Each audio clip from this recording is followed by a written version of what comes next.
Assalamualaikum warahmatullahi wabarakatuh. Perkenalkan, nama saya Desi Fitria, NPM 207110444.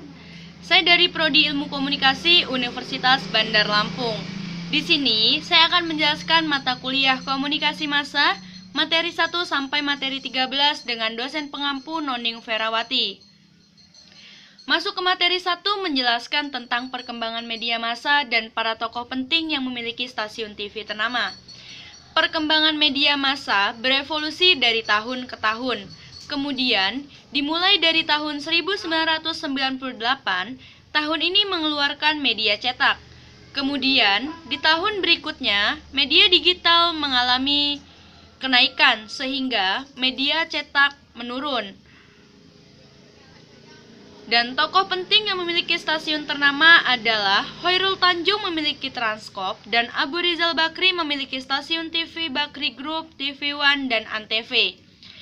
Materi yang kedua membahas masalah komunikasi massa. Definisi adalah proses penyampaian pesan, informasi, gagasan kepada orang banyak atau publik yang melalui media massa, media cetak, elektronik, atau penyiar, dan media online.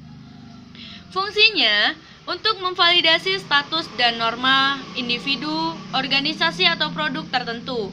Bisa juga untuk menegakkan norma sosial dan elemen komunikasi massa antara lain hiburan dan iklan.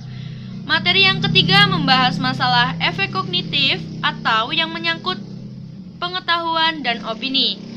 Efek efektif yang berkaitan dengan perasaan dan sikap atau dampak atau perilaku. Materi yang keempat membahas revolusi media massa karena di zaman sekarang ini media massa menjadi sumber segalanya, terutama informasi. Materi yang kelima membahas tentang proses komunikasi massa. Media massa menjadi gatekeeper, filter media, model komunikasi massa. Materi yang keenam membahas model komunikasi.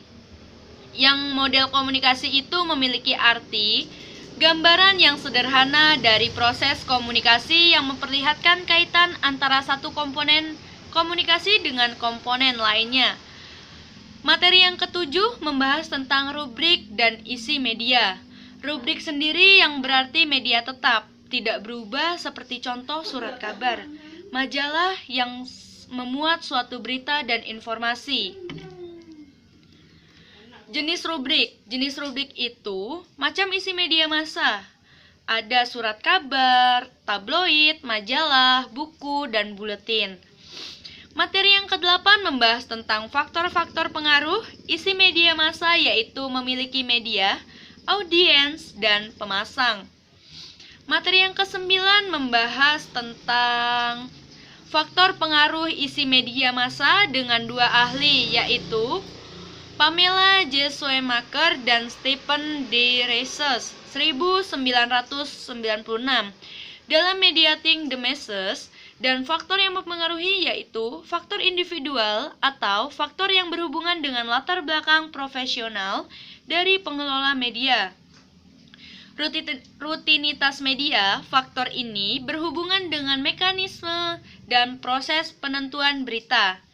Organisasi atau level organisasi berhubungan dengan struktur organisasi yang secara apotetik mempengaruhi pemberitaan. Eksternal media atau faktor ini berhubungan dengan faktor lingkungan di luar media. Materi yang ke-10 membahas tentang ragam dan aktivitas audiens di media massa. Ada beberapa konsep, yaitu audiens sebagai kumpulan penonton, pembaca, pendengar, audiens sebagai massa, audiens sebagai kelompok massa atau publik, audiens sebagai pasar. Materi yang ke-11 membahas tentang klarifikasi dampak atau perubahan ke dalam 3 kategori, yaitu efek kognitif menyangkut pengetahuan dan opini, efek efektif yang berkaitan dengan perasaan dan sikap, dan yang ketiga dampak atau perilaku. Materi yang ke-12 membahas tentang teori mikrokomunikasi massa. Komunikasi massa sangat dipandang besar untuk khalayak, tetapi para ahli memiliki cara masing-masing untuk mengelompokkan materi komunikasi massa. Contoh, institusi media isi media, hubungan media, atau halayak media. Materi yang ke-13 membahas tentang teori mikrokomunikasi massa. Terima kasih. Ini saja yang dapat saya sampaikan. Kurang dan lebihnya saya mohon maaf. Saya akhiri. Wassalamualaikum warahmatullahi wabarakatuh. Terima kasih.